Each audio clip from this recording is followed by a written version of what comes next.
সাবের হোসেন চৌধুরীর আজকে পাবলিক ডলা দিছে আদালতে, ভালোই মাশাআল্লাহ। আমার ক্ষুদ্র ভাতারা কবে আর ক্ষুদ্র ভগিনীরা কবে যে আপনি কালামানিকের বিসি ফাটানো নিয়ে তো খুব ঝাড়ি ছিলেন সরকারকে, এখন সাবের হোসেন চৌধুরীর ডলা দেওয়ায় কইতেছেন মাশাআল্লাহ। এই দুইটা দুই রকম হয়ে গেল না? হ্যাঁ জি না, আপনারা জানেন ডলা দেওয়া কলে থেমে গেছিল, এখন কেন আবার শুরু হইল? এইখানে রাজনৈতিক অবস্থানের প্রশ্ন। আগে মায়ের ছিল নিতান্ত ক্ষোভ প্রসূত, এই মায়ের আমাদের সমালোচনাতে কিন্তু বন্ধ হয়েছিল, কিন্তু এখনকার মায়েরটা ভিন্ন। এখন মানুষ মনে করতেছে যে এই সরকার এই আওয়ামী পান্ডাদের বিচার করবে না, তাই আবার নতুন করে শুরু হয়েছে মায়ের। আসিফ নজরুল নাকি এই সাবের হোসেন চৌধুরীর নজিরবিহীন জামিনের পিছনে, সাবের হোসেন চৌধুরীর বিরুদ্ধে 6টা হত্যা মামলা ছিল, একদিনে ম্যাজিস্ট্রেট কোর্ট থেকে 6টা মামলারই জামিন হয়েছে সাবের হোসেন চৌধুরীর। এইটার নজির কিন্তু আগে কোথাও নাই। এইটার ওকালতি করেছে কে জানেন? হ্যাঁ, প্রথম আলোর মতি রহমান। মতি ভাই এখন বুঝছেন তো, ওই যে মাহফুজ আর প্রফেসর ইউনূসের প্রথম আলোতে সাক্ষাৎকার কেন করেছে বুঝছেন তো?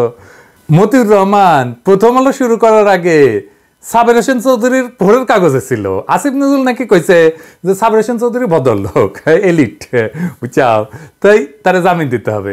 2 জেনারেশনের জাউরা না হইলে আওয়ামী লীগ কেউ করে? মুজিবের ছবি পিছে টাঙ্গায় উপদেষ্টা করিচ্ছে তো আসিফ নজরুল, তার তো মনে হবি। আচ্ছা, আরো একজন পাওয়া গেছে কলে পিছে মুজিবের ছবি ট্যাঙ্গে মধ্যিত্ব করিচ্ছে নাহিদ, আঙ্কেরে নাহিদ, জি আঙ্কেরে প্রিয় নাহিদ পিছে মুজিবের ছবি ট্যাঙ্গে অফিস করে। যদি পাবলিক মনে করে বিচার করবে না এই সরকার, তাইলে তো এই মব জাস্টিস থামবে না। শুধু তাই না, এটা ব্যর্থ থাকবে ক্রমাগত। আর তাই না, আওয়ামী লীগের কর্মী সমর্থকের উপরে পাবলিক কলে চড়াও হবে, এরপরে এরা মার খাইতে থাকবে। মানুষের ক্ষোভ ঝাড়ার মতো একটা উপলক্ষ তো সহজে পাওয়া যায় না, পাওয়া গেছে, মানুষ কেন এটা ছেড়ে দিবে? যাই হোক, এবার আজকের আলাপে আসি, গুরুত্বপূর্ণ আলাপ কলে। জামাত 10 দফা প্রস্তাব দিচ্ছে, ভালো কথা, কিন্তু এটার মধ্যে একটা খুব ইন্টারেস্টিং দফা আছে, তা হইতেছে সংখ্যানুপাতিক নির্বাচন। এটার মানে কি জানেন? মানে হইতেছে ধরেন আপনার আসনে মোট ভোট 10 লাখ, মানে মোট ভোটার আর কি।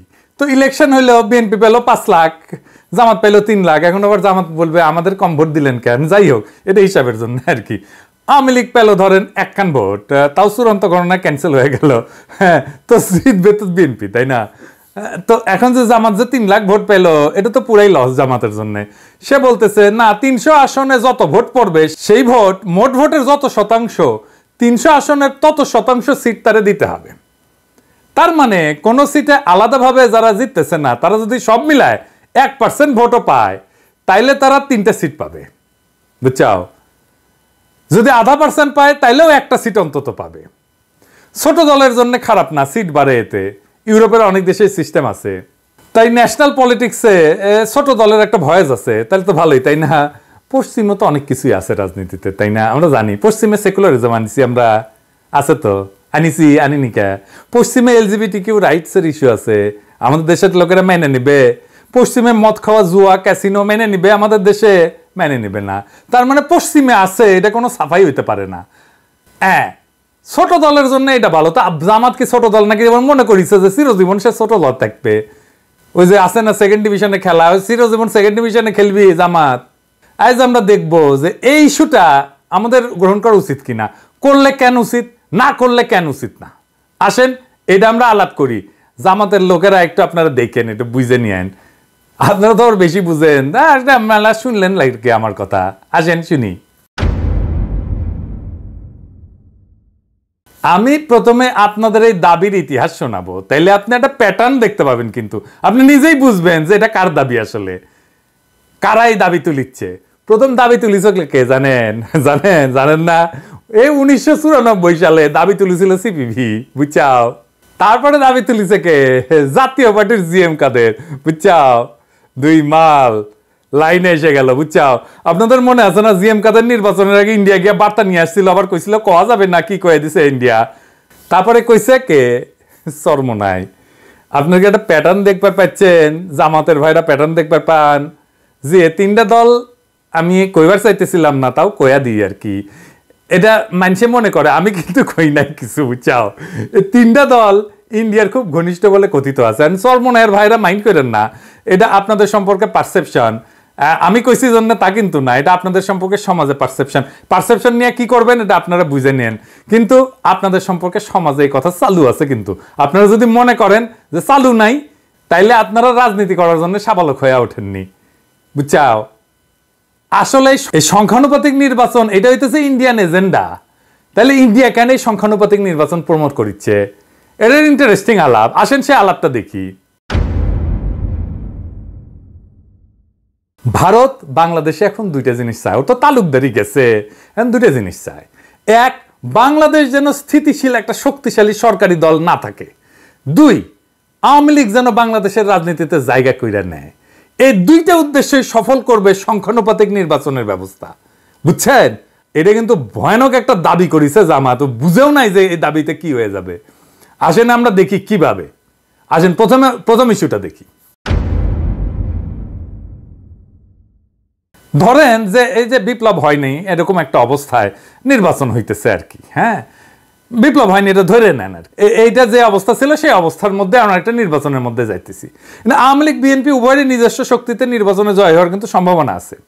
এমনকি মতাদর্শগতভাবে বা কৌশলগতভাবে উভয়ের দিকে যে ঝুঁকে থাকা দলগুলা এটার সাথে জোট গঠন না কইরাও কিন্তু এই দুই দলের জেতার সম্ভাবনা আছে। তার উপরে যদি তাদের মাঝে একটা দল জোট গঠন করে ফেলে এবং অন্যটা জোট গঠন না করে, তাহলে যেই দল জোট গঠন করবে সেই দলের জয়ের সম্ভাবনা বেশি। আরো স্পষ্টভাবে বলতে গেলে উদাহরণ দিই একটা, বিএনপি যদি এককভাবে নির্বাচনে প্রতিদ্বন্দ্বিতা করে, জামাতও যদি একই কাজ করে এককভাবে, অন্যদিকে আওয়ামী লীগ যদি তার ছত্রছায়ায় থাকা জাপা এবং অন্যান্য সিপিবি টিপিবি সব দলগুলোর সাথে জোট গঠন করে, তাইলে আওয়ামী লীগের নেতৃত্বাধীন জোট বিএনপিকে পরাজিত করে দেবে, সম্ভাবনা বেশি, এবং সংসদে অধিকাংশ আসন আওয়ামী লীগের জোট নেবে। আবার উল্টা দিকে বিএনপি এবং জামাত যদি 2001 সালের নির্বাচনের মতো জোট গঠন করে ফেলে, তাহলে তাদের সংখ্যাগরিষ্ঠতা পাওয়ার সম্ভাবনা অনেক বেশি। আবার ধরেন যদি বিএনপি এবং আওয়ামী লীগ উভয় নিজ নিজ সমমনা দলের সাথে জোট গঠন করে, বিএনপিও জোট গঠন করলো, আওয়ামী লীগও জোট গঠন করলো, তাইলে বিএনপির নেতৃত্বাধীন জোটের আওয়ামী লীগ নেতৃত্বাধীন জোটকে হারায় দিতে পারে, অনেক সম্ভাবনা বেশি। কারণটা হইতেছে যে এই দুইটা জোটের যদি দ্বিমুখী প্রতিদ্বন্দ্বিতা হয়, তাহলে অ্যান্টি আওয়ামী লীগ ভোট বেশি, সে অ্যান্টি আওয়ামী লীগ ভোট পুরাটাই যাবে বিএনপি জোটের কাছে। সেই জন্য বিএনপি এরকম একটা অবস্থায় সবসময় সুবিধাজনক অবস্থায় থাকে। বিএনপির সাথে যদি সমমনা দলগুলো জোট বাঁধে, তাহলে পুরা অ্যান্টি আওয়ামী লীগ ভোটটা এই বিএনপি জোটের কাছে চলে যাবে। এইটা হইতেছে বাংলাদেশের নির্বাচনের ইতিহাসে সবচেয়ে অবাধ এবং সুষ্ঠু নির্বাচন বলে ব্যাপকভাবে প্রশংসিত এবং গৃহীত। সবাই মনে করে যে তিনটা নির্বাচন, এই তিনটা নির্বাচনের যদি অ্যানালাইসিস করেন, আমি যা বললাম এগুলো একদম টায়ে টায়ে মিলে যাবে। আরেকটা জিনিস, ইন্টারেস্টিং জিনিস এই তিনটা নির্বাচনে আমরা দেখতে পাই। কি দেখতে পাই? মজার জিনিস দেখতে পাই। এই তিনটা নির্বাচনে ভোটের প্রবণতা থেকে যেটা দেখা যায় সেটা হইতেছে যে সময়ের সাথে সাথে ভোটাররা ধীরে ধীরে দুইটা প্রধান জোটের চারপাশে নিজেদেরকে ঐক্যবদ্ধ করতেছে। 1991 সালে আওয়ামী লীগ এবং তার 8 দলীয় জোটের অংশীদার এবং বিএনপি এবং সম্মিলিত জোটের মোট ভোট ছিল 61%। যখন 96 সালে এই ভোটের পরিমাণ বৃদ্ধি পায় হইল 71% এবং 2001 সালে তা দাঁড়াইল 81%। এটাই প্রমাণ করে যে বাংলাদেশের দুই দলীয় ব্যবস্থায় ধীরে ধীরে প্রতিষ্ঠিত হচ্ছে, যেমন বেশিরভাগ পরিপূর্ণ গণতন্ত্রে দেখা যায়। 91 সালে জামাত বিএনপি একসাথে 43% ভোট পাইছিল। তার মানে 43% ভোট পাইছে হচ্ছে জামাত বিএনপি, তারা চাইছে জামাত বিএনপি ক্ষমতায় আসুক, কিন্তু 57% মানুষ কিন্তু জামাত বিএনপিকে চায়নি, ম্যাক্সিমাম মানুষ জামাত বিএনপিকে চায়নি, তাই না? এই তো হিসাব। 1996 সালে পরিস্থিতি কিন্তু অন্যরকম হয়ে যায়। 96 সালে আওয়ামী লীগ এবং জাতীয় পার্টি যৌথভাবে 54% ভোট পায় এবং 2001 সালে 4 দলীয় জোট মোট 47% ভোট পায়। অবশেষে 2008 সালে আওয়ামী লীগ 55%-এরও বেশি ভোট নিশ্চিত করছিল। তো ধরেন এই প্রবণতা ভবিষ্যতে অব্যাহত থাকলো, তাহলে এই যে সংখ্যানুপাতিক নির্বাচন, এই নির্বাচনের পিছনে যে জাস্টিফিকেশন বা ন্যায্যতা, এটা কি বলা হয়? এর সাফাইটা কি? সাফাইটা হইতেছে যে বেশিরভাগ মানুষ যেই দল সরকার গঠন করছে তারে ভোট দেয় নাই, তাই না? আপনি তো প্রথম 91 নির্বাচনে দেখলেন যে 43% মানুষ মাত্র ভোট দিছে, তার মানে 57% মানুষ ভোট দেয় নাই, চায় নাই এই দল সরকার গঠন করুক, তাই না? কম ভোট পেয়ে জিতে গেছে, সরকার গঠন করছে। 1991 আরেকটু বুঝাই বলি, 1991 বিএনপি 31% ভোট পায়, তার মানে 69% ভোটার বিএনপিকে চায় নাই, তাই না? মানে যেই পরিমাণ ভোটার বিএনপিকে চাইছে তার চাইতে বেশি ভোটার বিএনপিকে চায় নাই। এই অবস্থার সমাধান হিসেবে সংখ্যানুপাতিক নির্বাচনের ব্যবস্থার প্রস্তাব আসছে। কিন্তু আমরা 2008 সালে কি দেখলাম যে 55%-এর বেশি ভোট পেয়ে আওয়ামী লীগ সরকার গঠন করলো, মানে ওভারওয়েলমিং মেজরিটি পাইল আওয়ামী লীগ, বিশাল অঙ্কের মেজরিটি। বেশিরভাগ মানুষই আওয়ামী লীগ জোটকে নির্বাচনে ভোট দিল। যারা আওয়ামী লীগকে ভোট দেয়নি তারা কম সংখ্যায়, তাই না? তাইলে এই প্রেক্ষাপটে সংখ্যানুপাতিক নির্বাচন নিয়ে আমার আসলে উদ্বেগটা কি, বা আমাদের সবার উদ্বেগ কি হওয়া উচিত, আসেন সেটা নিয়ে আলাপ করি। আমার মতে ধরেন পরে এখন যদি আরো 2টা ইলেকশন হয়, তাহলে সুষ্ঠু নির্বাচনের মাধ্যমে এই যে সিস্টেমটা এখন আছে, এই সিস্টেমে আওয়ামী লীগের সংখ্যাগরিষ্ঠতা অর্জন করা প্রায় অসম্ভব। তাদের কিন্তু 25%-এর মতো একটা ভোটের ব্যাংক আছে, যেটা তারা এখনো দখল করে আছে। সবচেয়ে খারাপ পরিস্থিতি বিবেচনায় 20% এবং সবচেয়ে ভালো পরিস্থিতি বিবেচনায় 30% ভোট পাইতে পারে। মানে 20 থেকে 30 এর মধ্যে কিন্তু আওয়ামী লীগের ভোট এইটা নড়াচড়া করবে। আরে ভাই 10% তো হিন্দুদের বেশিরভাগ ভোট তো তারা পাবে, তাই না? আমরা যাই বলি না কেন। এছাড়াও গোপালগঞ্জ, শরীয়তপুর, মাদারীপুর জেলায় যে সংসদীয় আসনগুলো আছে এগুলোতে আওয়ামী লীগ জিতে যেতে পারে। সুতরাং আগামী কয়েক মাসের মধ্যে যদি নির্বাচন হয়, আওয়ামী লীগ যদি তাতে অংশ নেয়, তাও তাদের আনুমানিক 25 থেকে 30টা আসনে জয়ের সম্ভাবনা আছে। কিন্তু যদি সংখ্যানুপাতিক হয়ে যায়, তাইলে তারা 75 থেকে 90টা আসন পেয়ে যাবে, ওই ভোট পেয়েও, 25% ভোট পেয়েও। আর যদি 18 থেকে 24 মাস পরে নির্বাচন হয়, তাহলে আওয়ামী লীগ তার দলকে পুনর্গঠন পুনর্জীবিত করে প্রায় এমনিতেই এই এখনকার সিস্টেম থাকলে 50 থেকে 60টা আসনে জয়লাভ করে যাবে। কিন্তু যদি এই সংখ্যানুপাতিক হয়, তাইলে আর যদি 30% ভোট পায়, তাহলে 90টা আসন পেয়ে যাবে আওয়ামী লীগ লিখে রাখতে পারেন। তাহলে জামাত এটা কি প্রস্তাব দিল? আওয়ামী লীগকে কি 90টা আসন পাওয়া দেওয়ার জন্য প্রস্তাব দিল জামাত? মানে আগে যারা দিছে সিপিবি, তারপরে কাদেরের জাতীয় পার্টি, তারপরে ইসলামী শাসনতন্ত্র আন্দোলনের, এটা আমি অত সিরিয়াসলি নেই নাই। কিন্তু জামাত তো একটা বড় দল, দ্বিতীয় প্রধান দল। সেই দল যদি সংখ্যানুপাতিক নির্বাচন চায়, আওয়ামী লীগ তো তাহলে চাইবেই। জামাতও চাইছে, সিপিবি চাইছে, ইসলামী শাসনতন্ত্র আন্দোলন চাইতে মেজরিটি দলই যদি চায়, তাহলে তো আওয়ামী লীগকে 90টা সিট তারা দিচ্ছে। ইন্ডিয়াও এটা চাইবে এবং ইন্ডিয়া এটা দারুণভাবে সাপোর্ট করবে। আওয়ামী লীগ তো নিজে চাইবেই।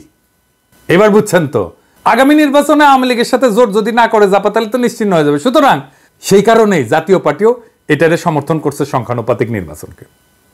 এইবার আসেন দেখি যে কিভাবে এই সংখ্যানুপাতিক নির্বাচন ব্যবস্থা একটা দুর্বল সরকার তৈরি করে। আমাদের ঘরের কাছে একটা এক্সাম্পল আছে নেপালে। নেপালের এই সংখ্যানুপাতিক নির্বাচন ব্যবস্থা নেপালকে একেবারে ধ্বংস করে দিচ্ছে। নেপালের পলিটিক্যাল স্টেবিলিটি আসতেছে না। কিভাবে আসেন দেখি। নেপালে 2006 সালে রাজতন্ত্রের পতনের পর এই আলোচনাটা শুরু হয় এবং 1990 সালে বহুদলীয় গণতন্ত্র প্রতিষ্ঠা হইলেও নেপালে নানা ধরনের দ্বন্দ্ব হয়েছে, আমরা এটা জানি। কোনো সরকারি স্থিতিশীলতা পায়নি। প্রায় প্রত্যেক বছরই প্রধানমন্ত্রী পরিবর্তন হইতে থাকে। আর এই সংখ্যানুপাতিক নির্বাচন হওয়ার পরে 9 বছরে 8 বার প্রধানমন্ত্রী বদল হয়েছে। কোনো কাজ করতে পারবে 9 বছরে যদি 8 বার প্রধানমন্ত্রী বদল হয়? ফলে দেখা যাচ্ছে নেপালের রাজনীতিতে স্থিতিশীলতা ফিরে আসেইনি, বরং সমস্যা সংকট আরো ঘনীভূত হয়েছে। আর কি হয় জানেন, এই সংখ্যানুপাতিক ব্যবস্থা এতই ঝুঁকিপূর্ণ যে নেপালে বিগত 2টা নির্বাচনে কোনো দলই একক সংখ্যাগরিষ্ঠতা পায়নি। আবার 3-4টা দলের মধ্যে সমঝোতা ছাড়া কোনো সরকার গঠন সম্ভব হয় না। ছোট ছোট দলগুলো কি করে, এই কোয়ালিশনের সুযোগ নিয়ে গুরুত্বপূর্ণ মন্ত্রণালয়গুলোর উপর নিয়ন্ত্রণ প্রতিষ্ঠা করে, এগুলো নিয়ে নেয়। ফলে বড় দলগুলো এদের নানা যৌক্তিক অযৌক্তিক দাবি মেনে নিতে বাধ্য হয়, কারণ সরকার তো গঠন করতে হবে। গত নির্বাচনের পরে যে তৃতীয় সংখ্যাগরিষ্ঠ দলের নেতৃত্বে যে কোয়ালিশন তৈরি হয়েছিল 1.5 বছরের মাথায় ভেঙে যায়।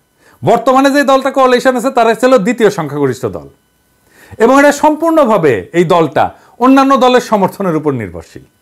এই অস্থিতিশীলতা চলতেই থাকবে যদি না তারা এই সংখ্যানুপাতিক নির্বাচনের এই ফাঁদ থেকে বাইরে আসে। এবং নেপালেও এটা ইন্ডিয়া করাইছে। বাংলাদেশে এই অবস্থা হবে। প্রফেসর ইউনূসের সরকার তো তাও নিজে নিজে সিদ্ধান্ত নিয়ে কাজ করে, এইটাও করতে পারবে না ওই সরকার।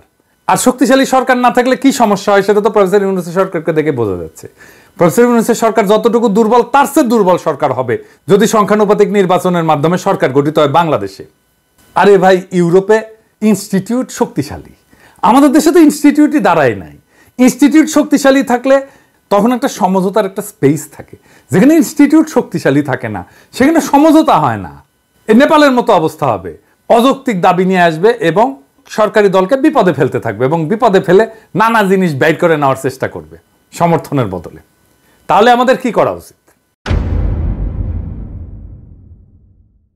ফ্যাসিবাদ বিরোধী যে দল আছে, এই দলগুলো যদি ধরেন আগামী 3-4 মাস 6 মাসের মধ্যে নির্বাচন করে, অবাধ এবং সুষ্ঠু নির্বাচন করে, তাহলে এই দলগুলা প্রায় 280টার মতো আসন পাবে।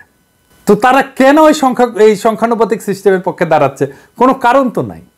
আর সংখ্যানুপাতিক হইলে এরা সবাই মিলে 200টা আসন পাবে, নিজেরা 90টা আসন আওয়ামী লীগকে উপহার দিয়ে দিচ্ছে। আপনারা যদি দ্রুত নির্বাচন করেন, আওয়ামী লীগের প্রত্যাবর্তন দূর হয়ে যাবে। আমি আগামী পর্বে আরেকটা আলাপ আনবো কিভাবে কারা আওয়ামী লীগের পুনর্বাসনে জ্ঞাতসারে বা অজ্ঞাতসারে ভূমিকা রাখছিল 1975-এর পরে। এই একই ভুল আবার আপনারা করতে যাচ্ছেন। আওয়ামী লীগের বিনাশ ছাড়া বাংলাদেশ মাথা তুলে দাঁড়াতে পারবে না। যারা আওয়ামী লীগকে বাঁচায় রাখতে চায়, তারা আসলে বাংলাদেশকে বাঁচায় তোলার এই সম্ভাবনাকে নষ্ট করতে চায়। যেই বাংলাদেশকে ধ্বংস করে ফেলছে আওয়ামী লীগ, সেটাকে বাঁচায় তোলার যে সম্ভাবনা তৈরি হয়েছে, সেটাকে ধ্বংস করতে চায় যারা এই সংখ্যানুপাতিক নির্বাচনের ভারতীয় প্রচেষ্টাকে গ্রহণ করছে। আমরা সংখ্যানুপাতিক নির্বাচনের এই ভারতীয় প্রচেষ্টাকে রুখে দেব। যারা বুঝে হোক না বুঝে হোক এই পরিকল্পনায় যুক্ত হয়েছেন, আপনাদেরকে অনুরোধ করব মেহেরবানি করে এই পথ থেকে দ্রুত সরে আসেন। এইটা ভারতীয় ফাঁদ, এই ফাঁদে পা দিয়েন না। এই সংখ্যানুপাতিক নির্বাচন কইরা আওয়ামী লীগের হাতে মুফতে 90টা সিট ধরায় দিয়েন না। আওয়ামী লীগ আবার দাঁড়ায় যাবে, আপনাদেরকে ইতিহাস অভিযুক্ত করবে আপনারা আওয়ামী লীগকে আবার পুনর্বাসিত হইতে সাহায্য করছিলেন। এই ভুল আর কইরেন না।